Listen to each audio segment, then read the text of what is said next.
الو خانم جان جانم. سلام، خسته نباشی. ممنونتم. این 2 تا آب برای ما آوردن، ولی خب که من به شما بگم که این 2 تا آب ما 3 نفریم که تمام شد که آبجی.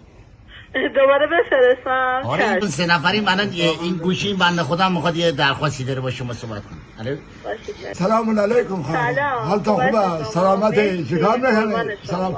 آقا این 2 تا آب آوردن سر تمام شد چی؟ باشه الان بازم ما میوه هم گفتیم بیارن. باشه چشم اونا رو خریداری کنن میارن خدمتتون. پیشته 6 تا مدنی بزرگ. آره آبجی قربون دستت دارم. یه 6 تا آب مدنی واسه ما بردارید. ممنون. ببخشید ما این مصرف آبمون زیاده، اینجا آب قطع میشه، با آب مدنی سرمون رو میشوریم به خاطر اون. الو الو سلام علیکم، من بچه اینا هستم خانم. سلام. سلام، خوبی؟ خوبی مرسی. خیلی ممنون میشم. یه 2 تا پیشنهاد